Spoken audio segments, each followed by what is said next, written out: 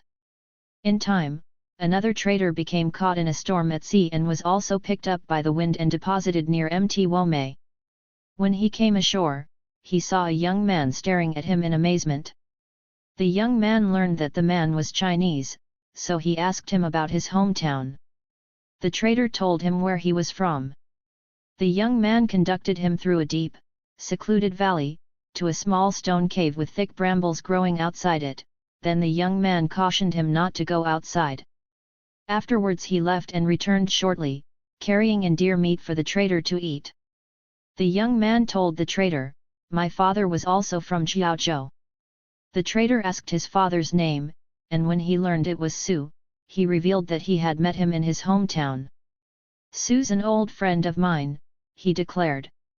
"His son is now vice-general of a brigade." The young man didn't understand what it meant to be a vice-general. "He's a Chinese official," the trader explained. The young man asked again, "What's an official?" "Whenever he goes out, he travels by carriage," explained the trader. "He wanders halls with lofty ceilings, a page attends on him and hundreds obey his directives. When he looks on them, the others avert their eyes and don't dare raise them. This is what we call an official." The young man was very excited to hear all this.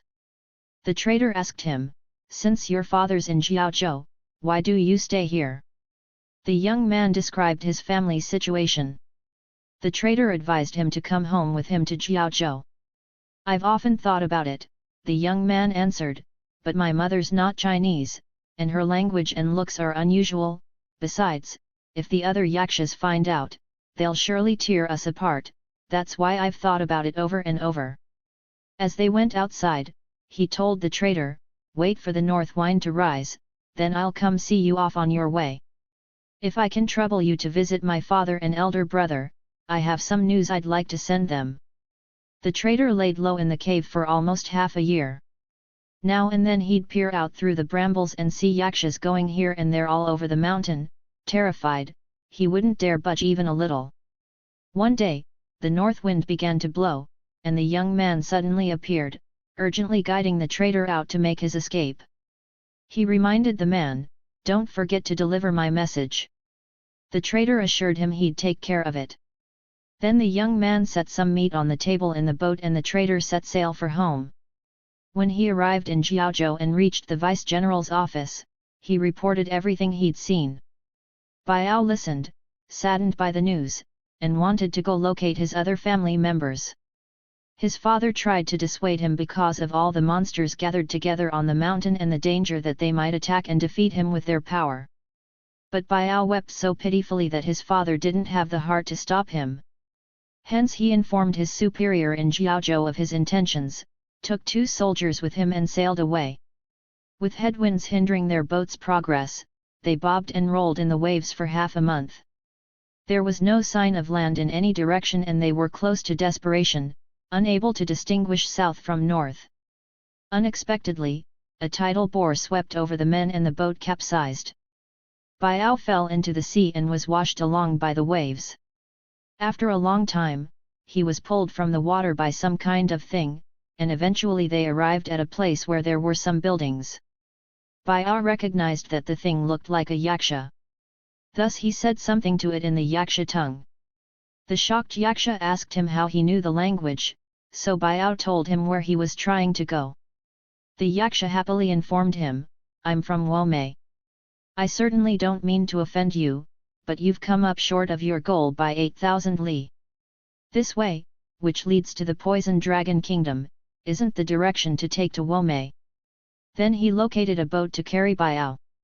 As the yaksha got into the water behind the boat, he pushed it forward like a speeding arrow, covering 1,000 li in a flash, and in the passing of a single night they arrived at the north shore of Womei. They spotted a young man who stood looking out to sea.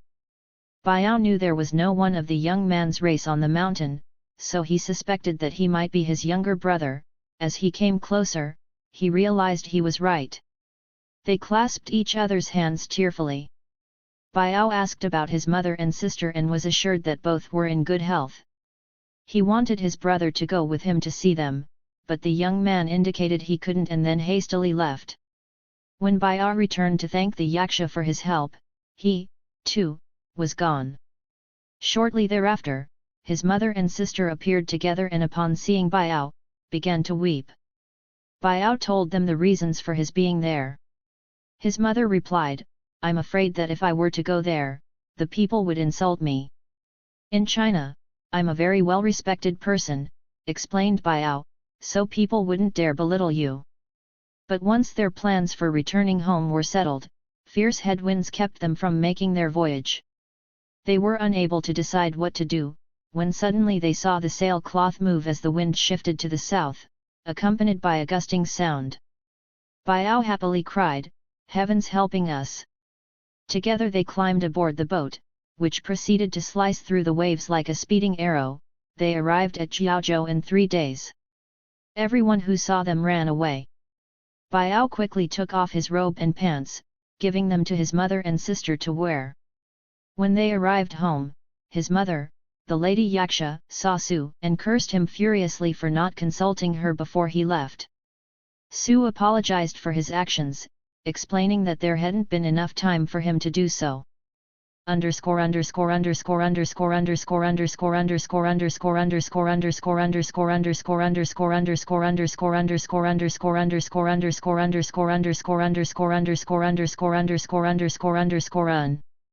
Li, a distance equal to 1/3 mile, so Baiao missed his target by roughly 2,666 miles. The servants, who were brought in to pay respects to the mistress of the house, were all trembling in terror. Baiao persuaded his mother to learn their language, to wear clothes, and to appreciate choice foods, feeling gratified by her efforts. Mother and daughter dressed as men, in the fashion of the Manchus. After several months they were able to speak a little Chinese, and Baiao's younger brother and sister gradually even became lighter complected. The younger Su brother was given the name Bao, while the daughter was named Yeter, both proving to be powerfully strong. Baiao disapproved of anyone being illiterate, so he taught his brother to read. Bao proved to be quite brilliant and had a thorough memory of classic history texts after reading them only once. However, he didn't want to make a profession of being a scholar, so Baiao taught him how to shoot with a long bow and how to ride a spirited horse. Bao proceeded to pass the imperial examination in martial arts. He married the daughter of a military officer. Because she wasn't entirely human, Yeter wasn't successful in attracting a husband. Baiao's subordinate, Yuan Xiaobei, unexpectedly lost his wife, so Yeter proved a sturdy replacement.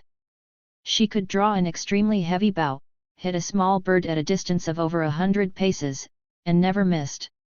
Yuan always took her along on expeditions. In time he was appointed a high-ranking officer, and half of his outstanding contributions were due entirely to Yeter.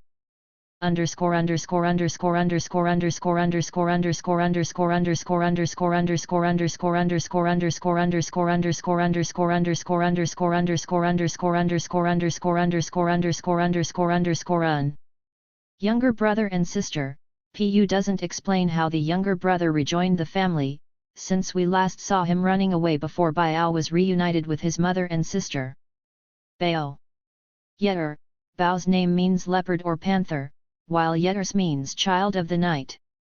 An extremely large bao, Pu tells us that it was literally 100-stone bao, since 1 stone equals 120 catties, and 1 catty equals 1.023 pounds. Yeter's bao has a pull weight of more than 6 tons. At the age of 34, Bao was also given a high military post. His mother always accompanied him on his expeditions, and whenever they encountered a large enemy force, she donned armor, grabbed a weapon, and aided her son in battle, causing the enemy to retreat at the sight of her. An imperial edict conferred upon her the title of Baron. On behalf of his mother, Bao respectfully petitioned to see if she could have the title of lady conferred upon her instead. Later this request was accepted and thus she became a yaksha lady. The collector of these strange tales remarks, "It's rare to hear about someone like the yaksha wife, except maybe it's not so rare when you think about it carefully. There's a lady yaksha in every family's household." 101 The Little Top Knot.